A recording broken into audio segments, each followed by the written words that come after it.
Hi hello ಎಲ್ಲರಿಗೂ ನಮಸ್ಕಾರ friends ಇವತ್ತಿನ ವಿಡಿಯೋ ಬಂದು ಚಿತ್ರದುರ್ಗ ಜಿಲ್ಲೆ ಹೊಳಲ್ಕೆರೆ ತಾಲೂಕು ಎಚ್ ಡಿ ಪುರ ಎಂಬ ಗ್ರಾಮ. ನೀವು ನೋಡ್ತಾ ಇದ್ದೀರಾ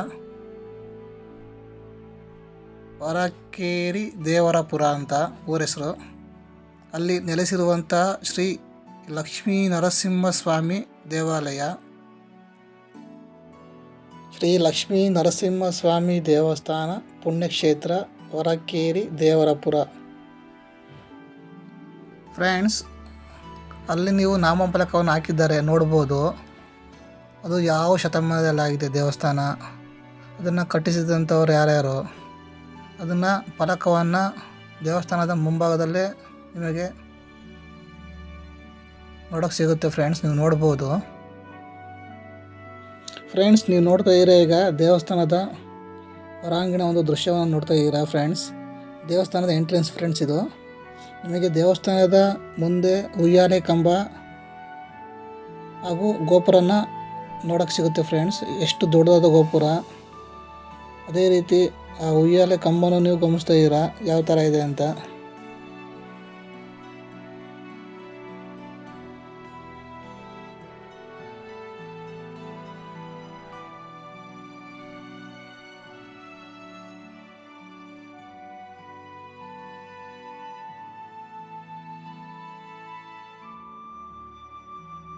ಸುಮಾರು 800-900 ವರ್ಷ ಇತಿಹಾಸ ಇರುವ ದೇವಸ್ಥಾನ ಫ್ರೆಂಡ್ಸ್ ಇದು. ಪುರಾತನ ದೇವಸ್ಥಾನ ಅಂತಲೇ ಹೇಳ್ಬೋದು. ತುಂಬ ಹಳೆಯ ಕಾಲದ ಶತಮಾನದ ಹಿಂದಿನ ದೇವಸ್ಥಾನ ಅಂತಲೇ ಹೇಳ್ಬೋದು ಫ್ರೆಂಡ್ಸ್. ಈ ಗೋಪುರದ ಒಂದು ವಿಶಿಷ್ಟ ಏನಂದರೆ, ಇದು ಗೋಪುರನ ನೀವು ನೋಡಿದ್ರೆ ಯಾವ ಥರ ಕಾಣುತ್ತಿದೆ ಅಂದರೆ ಸರ್ವಧರ್ಮದ ಒಂದು ಸಂಕೇತವಾಗಿ ಈ ಗೋಪುರ ಕಾಣುತ್ತೆ. ಫ್ರೆಂಡ್ಸ್, ನೀವು ನೋಡ್ತಾ ಇದ್ದೀರಾ ಭಾವೈಕ್ಯತೆಯ ಗೋಪುರ ಅಂತಲೇ ಹೇಳ್ಬೋದು ಫ್ರೆಂಡ್ಸ್. ಇದು ಗೋಪುರದ ಒಳಗಿನ ದೃಶ್ಯವನ್ನು ನೋಡ್ತಾ ಇದ್ದೀರಾ ಫ್ರೆಂಡ್ಸ್. ಈಗ ಗೋಪುರದ ಒಳಗಿನ ದೃಶ್ಯ, ಆ ಕಲ್ಲಿನಲ್ಲಿ ಕೆತ್ತಿರುವಂತಹ ಆ ಶಿಲ್ಪಕಲೆಗಳನ್ನು ನೀವು ನೋಡ್ತಾ ಇದ್ದೀರಾ ಫ್ರೆಂಡ್ಸ್.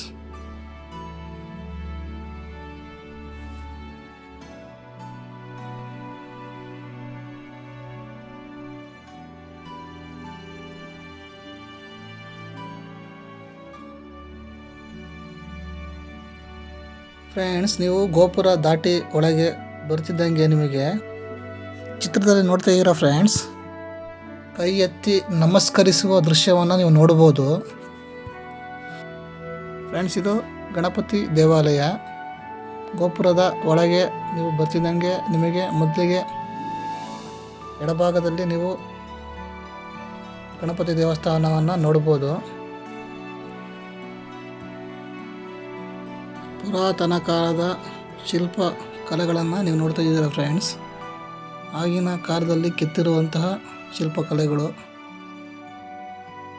ನೋಡಿ.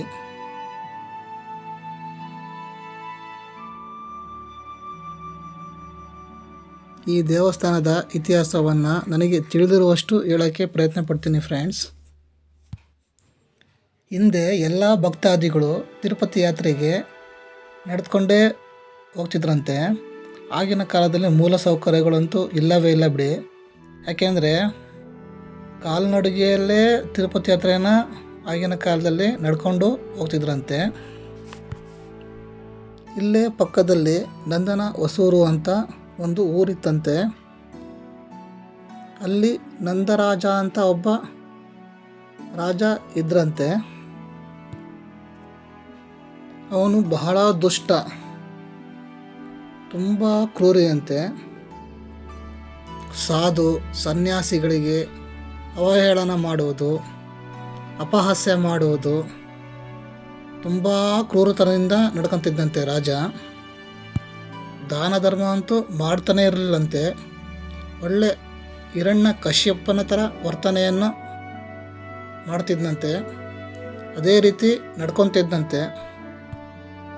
ಸುತ್ತಮುತ್ತ ಇರುವಂತಹ ಭಕ್ತಾದಿಗಳೆಲ್ಲ ತಿರುಪತಿ ಯಾತ್ರೆಗೆ ಓಡುವ ಸಂದರ್ಭದಲ್ಲಿ ಅವರಲ್ಲಿ ಇದ್ದಂತಹ ವಸ್ತ್ರ ಧಾನ್ಯಗಳನ್ನೆಲ್ಲ ನಂದನ ಮಹಾರಾಜನಿಗೆ ಮಾರಿ ಅದರಲ್ಲಿ ಬಂದಂತಹ ಹಣದಲ್ಲಿ ಯಾತ್ರೆಗೆ ಹೋಗ್ತಿದ್ರಂತೆ. ಆ ನಂದನ ಮಹಾರಾಜ ದೇವರನ್ನು ನಂಬ್ತಿರಲಿಲ್ಲ. ದೇವರನ್ನು ತುಂಬ ಅಪಹಾಸ್ಯ ಮಾಡ್ತಿದ್ದಂತೆ. ಬಂದಂಥ ಭಕ್ತಾದಿಗಳಿಗೆ ಅವರು ಏನನ್ನಾದರೂ ವಸ್ತ್ರನಾಗಲಿ ಧಾನ್ಯಗಳನ್ನು ಕೊಟ್ಟಂಥ ಸಂದರ್ಭದಲ್ಲಿ ಅವನು ಚರ್ಮದ ನಾಣ್ಯಗಳನ್ನು ತಯಾರು ಮಾಡಿ ಬಲವಂತದಿಂದ ಆ ನಾಣ್ಯಗಳನ್ನು ಜನರಿಗೆ ಕೊಟ್ಟು ಮೋಸ ಮಾಡ್ತಿದ್ದಂತೆ. ನಾಣ್ಯವನ್ನು ಇಸ್ಕೊಂಡಂಥ ಭಕ್ತಾದಿಗಳು ನೀನೇ ನೋಡ್ಕೊಳಪ್ಪ ದೇವರೇ ಅಂತ ಹೇಳಿ ತಿರುಪತಿ ಯಾತ್ರೆಯನ್ನು ಕೈಗೊಳ್ತಾರಂತೆ. ಭಕ್ತಾದಿಗಳೆಲ್ಲ ತಿರುಪತಿ ತಿಮ್ಮಪ್ಪನ ದರ್ಶನವನ್ನು ಪಡೆದುಕೊಂಡು ಹಾಗೆ ನಂದನ ರಾಜ ಕೊಟ್ಟಂತಹ ನಾಣ್ಯಗಳನ್ನು ತಿರುಪತಿ ತಿಮ್ಮಪ್ಪನ ಗೋಲಕದಲ್ಲಿ ಹಾಕಿದಾಗ ಆ ನಾಣ್ಯಗಳು ದುರ್ವಾಸನೆ ಬಂದು ಅದು ಅಪವಿತ್ರ ಆಗುತ್ತೆ. ಅಲ್ಲಿಂದ ಸ್ವಾಮಿ ಒಂದು ಮಾರುವೇಷದಲ್ಲಿ ನಂದರಾಜನ ಪರೀಕ್ಷೆ ಮಾಡಲೇಬೇಕು ಅಂತ ಶಂಕು ಜಾಗ್ಟೆ ಬಾನವಾಸಿ ತೆಗೆದುಕೊಂಡು ದಾಸಯ್ಯನ ರೂಪದಲ್ಲಿ ನಂದರಾಜನ ಪಟ್ಟಣಕ್ಕೆ ಬರುತ್ತಾರೆ. ನಂದರಾಜನ ಹತ್ತಿರ ಹೋಗಿ ಭಿಕ್ಷೆ ಕೇಳಿದಾಗ ದಾಸಯ್ಯನಿಗೆ ಅವಮಾನ ಮಾಡಿ ಕತ್ತು ಹಿಡಿದು ಹೊರಗಡೆ ತಳ್ಳಿಬಿಡುತ್ತಾನೆ. ಇಲ್ಲೇ ಪಕ್ಕದಲ್ಲಿ ಕರೆಕಲ್ಲು ಬೆಟ್ಟ, ಕೃಷ್ಣಾಚಲ ಬೆಟ್ಟ ಅಂತ, ಅಲ್ಲಿ ಸ್ವಾಮಿ ಕೂತ್ಕೊಂಡಿದ್ದಾರೆ. ಅಲ್ಲಿ ಶಂಕು ಜಾಗ್ಟೆ ಇಟ್ಟಿದ್ದಾರೆ. ಅದು ಇವತ್ತು ಕಲ್ಲಾಗಿದೆ.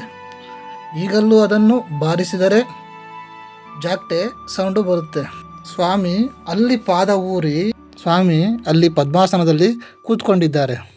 ತನ್ನ ದಿವ್ಯ ದೃಷ್ಟಿಯನ್ನು ಬಿಟ್ಟು ತೀಕ್ಷ್ಣ ಕಣ್ಣಿನಿಂದ ನೋಡಿದಾಗ ನಂದರಾಜ ಪಟ್ಟಣ ದಗದಗ ಅಂತ ಉರಿದು ಹೋಗುತ್ತೆ.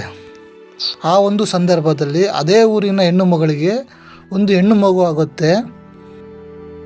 ಸ್ವಾಮಿ ರಕ್ಷಣೆ ಮಾಡಪ್ಪ ಅಂತ ಬೇಡಿಕೊಂಡು ತುಪ್ಪದ ಆರತಿಯನ್ನು ಮಾಡಿದಾಗ ಭಗವಂತ ಶಾಂತನಾಗಿ ಉರಿಯುತ್ತಿದ್ದ ಬೆಂಕಿ ತಣ್ಣಗಾಗುತ್ತದೆ.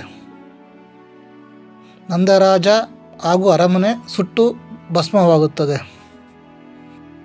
ಈಗೇನು ದೇವಸ್ಥಾನ ನೋಡ್ತಾ ಇರಲ್ಲ, ಅದು ಮೊದಲು ದಟ್ಟ ಅರಣ್ಯ ಪ್ರದೇಶ ಅಂತೆ, ದಟ್ಟ ಕಾಡಂತೆ. ಈ ಒಂದು ಜಾಗದಲ್ಲಿ ಸ್ವಾಮಿ ಒಂದು ಪಾದ ಊರಿ ಇಲ್ಲಿ ನೆಲೆಸಿದ್ದಾರಂತೆ.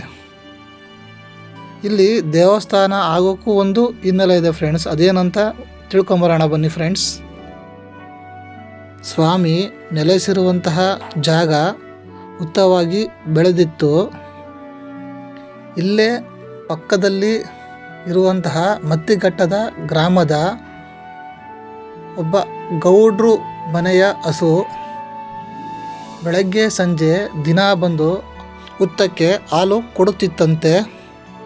ಸ್ವಾಮಿ ಆ ಗೌಡರ ಕನಸಿನಲ್ಲಿ ಕಾಣಿಸಿಕೊಂಡು ತಿರುಪತಿಯಿಂದ ಬಂದು ನರಸಿಂಹ ಅವತಾರದಲ್ಲಿ ಇಲ್ಲಿ ಇರುತ್ತೇನೆ ಅಂತ ಹೇಳಿ ದೇವಸ್ಥಾನವನ್ನು ಇಲ್ಲಿ ನಿರ್ಮಾಣ ಮಾಡುವಂತ ಹೇಳುತ್ತಂತೆ. ಸ್ವಾಮಿನ ಕನಸಿನಲ್ಲಿ ಕಂಡಂತಹ ಗೌಡರು ಬೆಳಗ್ಗೆ ಎದ್ದು ಹಸುವನ್ನು ಹಿಂಬಾಲಿಸಿಕೊಂಡು ಹೋದಾಗ ಹಸು ಹುತ್ತಕ್ಕೆ ಹಾಲು ಕೊಡುವುದನ್ನು ನೋಡಿ ಅದ್ಭುತ, ಇದು ಒಂದು ಪವಾಡ ಅಂತ ಹೇಳಿ ಗೌಡ್ರು ಅಲ್ಲೇ ಚಿಕ್ಕದಾದಂಥ ಒಂದು ದೇವಸ್ಥಾನವನ್ನು ಕಟ್ಟಿದ್ರಂತೆ. ಅದೇ ಈಗಿನ ಲಕ್ಷ್ಮೀ ನರಸಿಂಹಸ್ವಾಮಿ ದೇವಸ್ಥಾನ. ಈಗ ಏನು ನೋಡ್ತಿದ್ದೀರೋ ಅದೇ ಇದು ಲಕ್ಷ್ಮೀ ನರಸಿಂಹಸ್ವಾಮಿ ದೇವಾಲಯ. ಆಗಿನ ಕಾಲದಲ್ಲಿ ಸಣ್ಣದಾಗಿ ಕಟ್ಟಿದ್ದಂತಹ ದೇವಾಲಯ ಈಗ ಹಂತ ಹಂತವಾಗಿ ಎಷ್ಟು ದೊಡ್ಡದಾಗಿ ದೇವಸ್ಥಾನ ಆಗಿದೆ ಅಂತ ನೀವು ನೋಡ್ತಾ ಇದ್ದೀರಾ.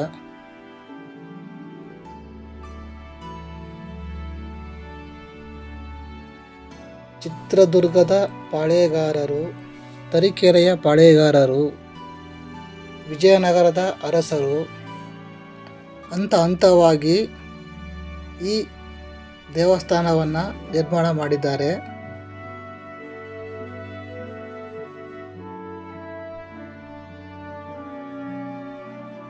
ಹೊರಕೇರಿ ದೇವರಪುರ ಅಂತ ಈ ಗ್ರಾಮಕ್ಕೆ ಹೆಸರು ಹೇಗೆ ಬಂತು ಅಂದರೆ, ಸ್ವಾಮಿ ಹೊರಗಡೆ ಬಂದು ನೆಲೆಸಿದ್ದರಿಂದ ಈ ಗ್ರಾಮಕ್ಕೆ ಹೊರಕೇರಿ ದೇವರಪುರ ಅಂತ ಹೆಸರು ಬಂತಂತೆ.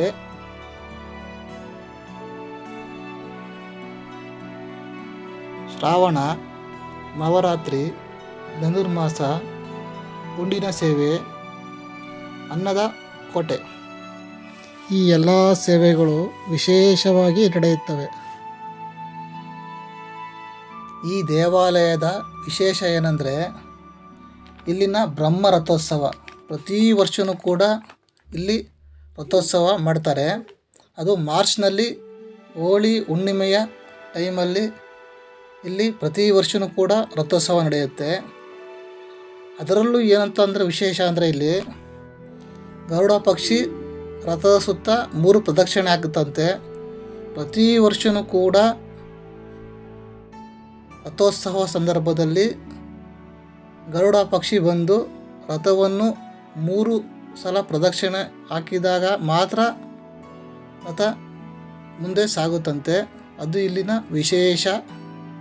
ಪ್ರತಿ ವರ್ಷವೂ ಕೂಡ ನಡೆಯುತ್ತಂತೆ.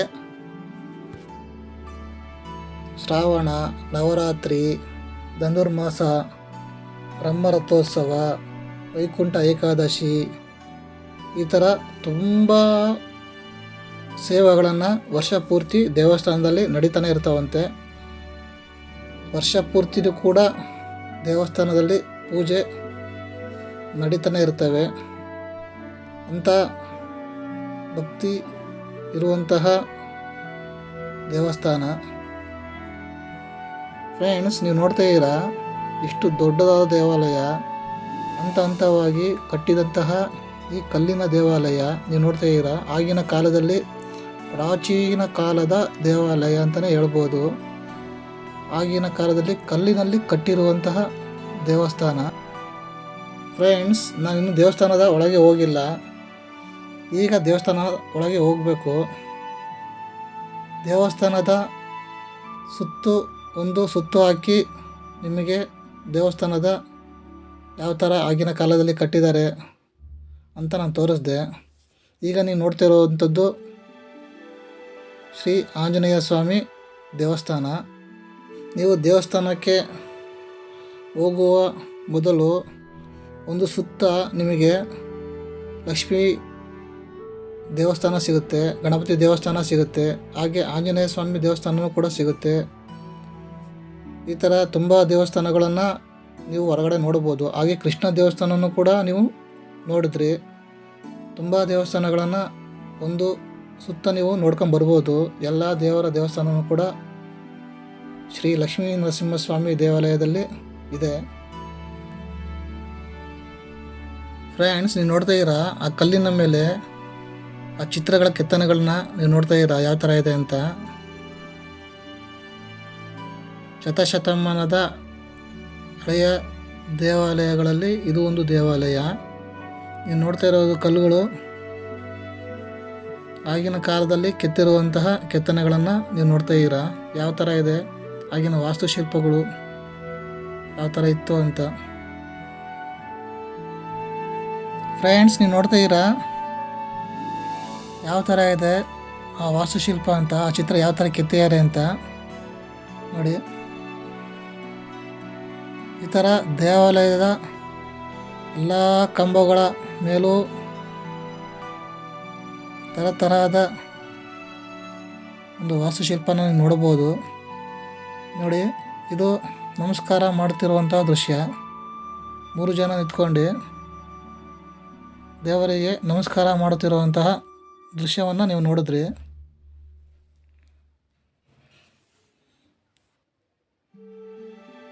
ಫ್ರೆಂಡ್ಸ್, ಈಗ ನಾವು ದೇವಸ್ಥಾನದ ಒಳಗೆ ಹೋಗ್ತಿದ್ದೀವಿ.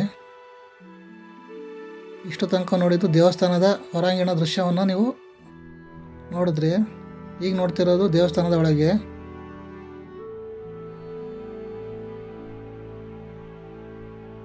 ನೋಡಿ, ಮೇಲೆ ಕಾಣ್ತಿರ್ಬೋದು ನಿಮಗೆ ಶ್ರೀ ರಂಗನಾಥ ಸ್ವಾಮಿ ಮೇಲೆ ನೋಡ್ತಿರೋದು ನೀವು ಚಿತ್ರದಲ್ಲಿ ನೋಡ್ತಿರೋದು ಶ್ರೀ ರಂಗನಾಥ ಸ್ವಾಮಿ. ಈ ದೇವಸ್ಥಾನಕ್ಕೆ ರಂಗನಾಥ ಸ್ವಾಮಿ ದೇವಸ್ಥಾನ ಅಂತಲೂ ಕರೀತಾರೆ, ಶ್ರೀ ಲಕ್ಷ್ಮೀ ನರಸಿಂಹಸ್ವಾಮಿ ದೇವಸ್ಥಾನ ಅಂತಲೂ ಕರೀತಾರೆ ಫ್ರೆಂಡ್ಸ್.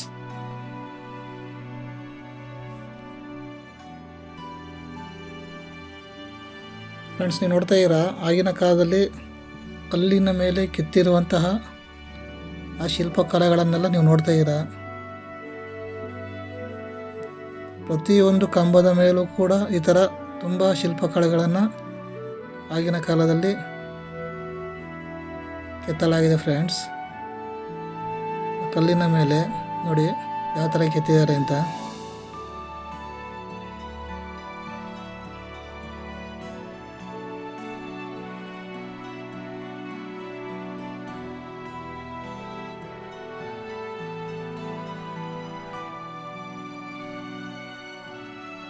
ಶ್ರೀ ಲಕ್ಷ್ಮೀ ನರಸಿಂಹಸ್ವಾಮಿ ಸನ್ನಿಧಿ.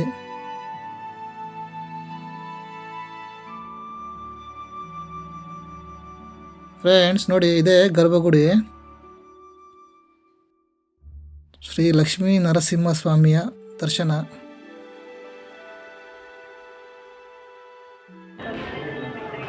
ಸರ್ ನಿಮ್ಮ ಹೆಸರು? ನಮ್ಮ ಹೆಸರು ಎನ್ ರವೀಂದ್ರ ಅಂತೇಳಿ. ಈ ದೇವಸ್ಥಾನದ ಜೇಡೂರು ಸಂಘ ಸಮಿತಿ ಅಧ್ಯಕ್ಷರಾಗಿದ್ದೇವೆ.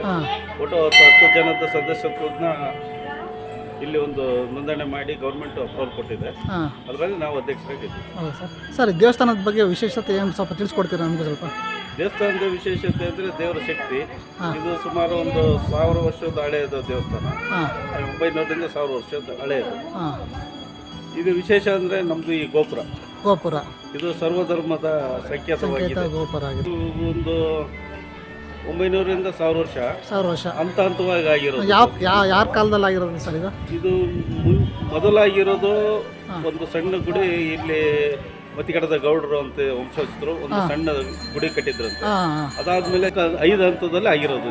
5 ಹಂತದಲ್ಲಿ ಆಗಿರೋದು. ಆ ದೇವಸ್ಥಾನ ಹಂತವಾಗಿ ಆಗಿದೆ ಅನ್ನೋದಕ್ಕೆ ಆ ಹಂತ ಕ್ಲೋಸ್ ಆದ ತಕ್ಷಣ ಅಲ್ಲಿ ಒಂದು ಆಂಜನೇಯಂದು ವಿಗ್ರಹ. ಅಂದರೆ ಕಾಲಾಂತದಲ್ಲಿ ಬಂದಂತಹ ದೊರೆಗಳು ಅದನ್ನು ಕಟ್ಟಿದಂಥದ್ದು, ಅಭಿವೃದ್ಧಿ ಪಡಿಸಿರುವಂಥದ್ದು. ಮಾರ್ಚ್ ಹೋಳಿ ಹುಣ್ಣಿಮೆ ದಿನ ನಡೆಯುತ್ತೆ. ಆ ರಥೋತ್ಸವದ ವಿಶೇಷತೆ ಅಂದರೆ ದೇವರು ರಥೋತ್ಸವಕ್ಕೆ ಹೊರಗೆ ಬರೋದ್ರೊಳಗನೆ ಗರುಡ ಪಕ್ಷಿ 3 ಸಾರಿ ಪ್ರದಕ್ಷಿಣೆ ಮಾಡುತ್ತೆ ದೇವಸ್ಥಾನ ದೇವರು. ಅದೇ ಇಲ್ಲಿ ವಿಶೇಷತೆ. ಪ್ರತಿ ವರ್ಷವೂ ಅದು ನಡೆಯುತ್ತೆ. ಗರುಡನ ಆಗಮನ ಆದಮೇಲೆ ದೇವರು ಹೊರಗೆ ಹೋಗುತ್ತೆ. ವರ್ಷ ಜಾತ್ರೆ ನಡೆಯುತ್ತೆ. ವರ್ಷ ಅದು ಒಂದೇ ದಿನಾಂಕದ ನಡೆಯುತ್ತಾ? ಅದು ಇಲ್ಲ, ಹೋಳಿ ಹುಣ್ಣಿಮೆ ದಿನ ನಡೆಯುತ್ತೆ. ಹೋಳಿ ಹುಣ್ಣಿಮೆ ದಿನನೇ ನಡೆಯೋದು. ಉಪ ನಕ್ಷತ್ರದಲ್ಲಿ ಹೋಳಿ ಹುಣ್ಣಿಮೆ ದಿನನೇ ನಡೆಯೋದು. ಕೃಷ್ಣಾಚಲ ಬೆಟ್ಟ ಇದೆ. ಇಲ್ಲಿ ಸ್ವಾಮಿ ನಂದರಾಜ, ಪುರಾತನ ಪುರಾಣ ಕಥೆಯ ಪ್ರಕಾರ ನಂದರಾಜನ ಆಳ್ವಿಕೆಯಲ್ಲಿ ಇದು ಎಲ್ಲ ಸಂಬಂಧಪಟ್ಟಿದ್ದು. ಅವಾಗ ಇಲ್ಲಿ ಏನು ಊರಿರಲಿಲ್ಲ, ಇದೆಲ್ಲ ಕಾಡು. ನಂದನೋತ್ಸವ ಅಂತ ಇಲ್ಲೇ ಪಕ್ಕದಲ್ಲೇ ಇದೆ. ಆ ರಾಜನ ದುರಾಡಳಿತದಿಂದ ಬೇಸತ್ತು ಜನ ಹೊರೆ ಇಟ್ಟಾಗ ತಿರುಪತಿ ತಿಮ್ಮಪ್ಪ ಉಗ್ರ ನರಸಿಂಹನ ರೂಪವಾಗಿ ಇಲ್ಲಿ ಬಂದು ಫಸ್ಟ್ ಅಲ್ಲಿ ಕೃಷ್ಣಾಚಲ ಬೆಟ್ಟ ಅಲ್ಲಿ ನಿಂತು ಆ ಊರನ್ನು ಸುಟ್ಟು ಅದಾದ ಮೇಲೆ ಇಲ್ಲಿ ಬಂದು ನೆಲೆಯಾಗಿದ್ದಾನೆ ಅನ್ನೋದು ಐತಿಕ ಪ್ರತೀತಿ ಇದೆ. ಧನ್ಯವಾದಗಳು ಸರ್. ಫ್ರೆಂಡ್ಸ್, ಈಗ ನೋಡ್ತಾ ಇರೋವಂಥದ್ದು ನೀವು ಈ ದಾರಿ ಬಂದು ಪ್ರಸಾದ ನಿಲಯಕ್ಕೆ ಹೋಗುವಂತಹ ದಾರಿ. ಇದು ದೇವಸ್ಥಾನದ ಬಲಭಾಗದಲ್ಲಿ ಈ ದಾರಿ ಬರುತ್ತೆ. ಈ ದಾರಿ ಮುಖಾಂತರ ನೀವು ಈ ದಾಸೋಹ ಭವನಕ್ಕೆ ಹೋಗ್ಬೋದು. ಇದು ನೋಡಿ ಪ್ರಸಾದ ನಿಲಯ.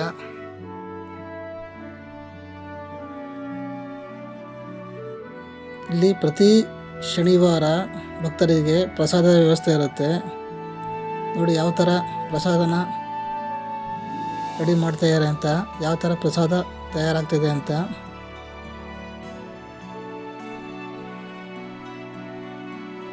ಫ್ರೆಂಡ್ಸ್, ನೀವು ನೋಡ್ತಾ ಇದ್ದೀರಾ ಬಂದಂಥ ಭಕ್ತರಿಗೆ ಪ್ರಸಾದ ನೀಡೋಕ್ಕೆ ಯಾವ ಥರ ಸಿದ್ಧತೆಗಳನ್ನು ಮಾಡ್ಕೊತಿದ್ದಾರೆ ಅಂತ.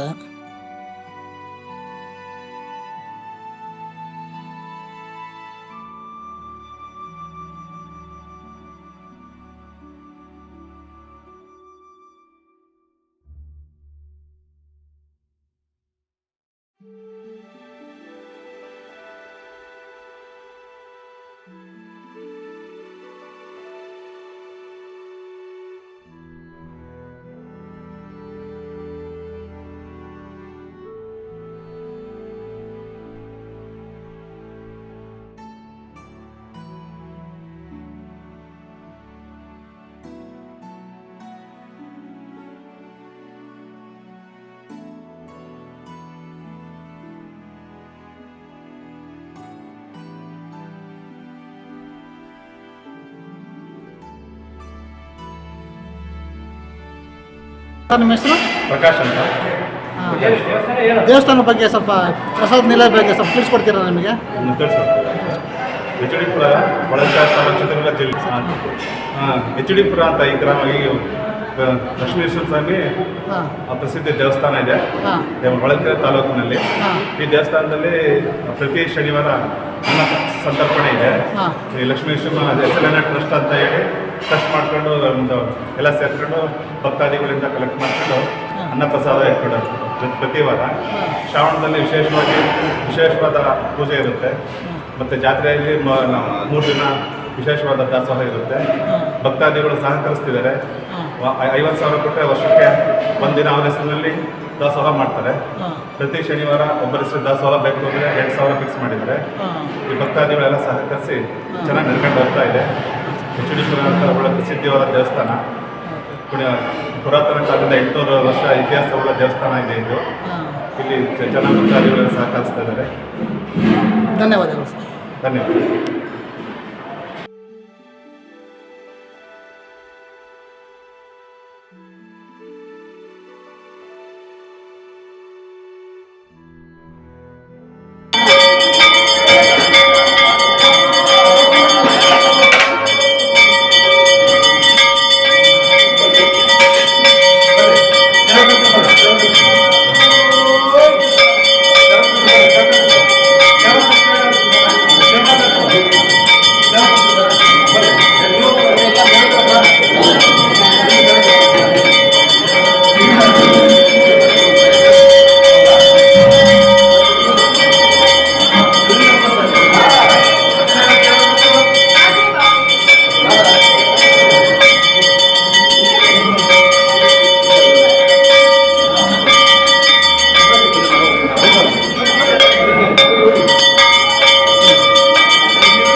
ಶ್ರೀ ಲಕ್ಷ್ಮೀ ನರಸಿಂಹಸ್ವಾಮಿ ದೇವಾಲಯದ ಬಲಭಾಗದಲ್ಲಿ ಈ ದೊಡ್ಡದಾದಂಥ ಪುರಾತನ ಕೊಳನ ನೀವು ನೋಡ್ಬೋದು. ಈ ಕೊಳದ ಪಕ್ಕದಲ್ಲಿ ಹೋಗುವಂಥ ದಾರಿನೇ ಕೃಷ್ಣಾಚಲ ಬೆಟ್ಟಕ್ಕೆ ಹೋಗುವಂಥ ದಾರಿ. ಫ್ರೆಂಡ್ಸ್, ನೀವು ನೋಡ್ತಿರೋದು ಕೃಷ್ಣಾಚಲ ಬೆಟ್ಟ, ಅಂದರೆ ಕರೆಕಲ್ಲು ಗುಡ್ಡ ಅಂತ, ಕರೆಕಲ್ಲು ಬೆಟ್ಟ ಅಂತಲೂ ಕರೀತಾರೆ. ಫ್ರೆಂಡ್ಸ್, ಕರೆಕಲ್ಲು ಬೆಟ್ಟದ ಬಗ್ಗೆ ನಾನು ಈ ಮೊದಲೇ ಹೇಳಿದ್ದೀನಿ. ಇಲ್ಲಿ ಸ್ವಾಮಿ ಬಂದು ಕೂತ್ಕೊಂಡಿರೋದು.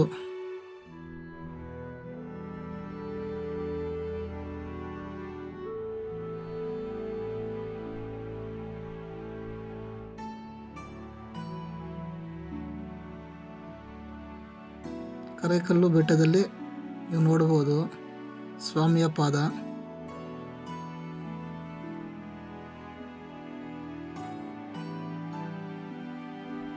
ಫ್ರೆಂಡ್ಸ್, ನೀವು ನೋಡ್ತಾ ಇದ್ದೀರಾ ಶ್ರೀ ಲಕ್ಷ್ಮೀ ನರಸಿಂಹಸ್ವಾಮಿ ಕೂತಿರುವಂತಹ ಗರ್ಭಗುಡಿ,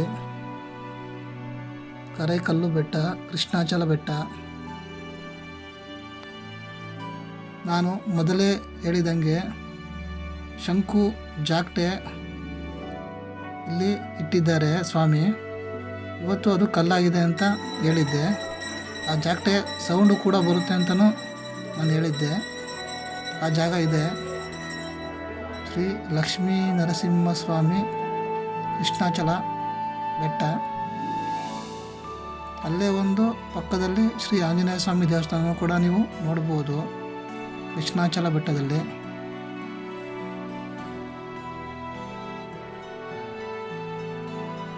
ಫ್ರೆಂಡ್ಸ್, ಈ ಕರೆಕಲ್ಲು ಬೆಟ್ಟ ಆಗಿರ್ಬೋದು, ಹಾಗೆ ಎಚ್ ಡಿ ಪುರ ಆಗಿರ್ಬೋದು, ಶ್ರೀ ಲಕ್ಷ್ಮೀ ನರಸಿಂಹಸ್ವಾಮಿ ಭಕ್ತಾದಿಗಳಿಗೆ ವರ ಕರುಣಿಸುವ ಸತ್ಯ ದೇವರು ಅಂತಲೇ ಹೇಳ್ಬೋದು. ಇದೇ ರಥ ನೋಡಿ, ಪ್ರತಿ ವರ್ಷವೂ ಕೂಡ ರಥೋತ್ಸವ ಆಗುತ್ತೆ. ನೀವು ನೋಡ್ತಾ ಇರೋದು ಶ್ರೀ ಲಕ್ಷ್ಮೀ ನರಸಿಂಹಸ್ವಾಮಿಯ ರಥ.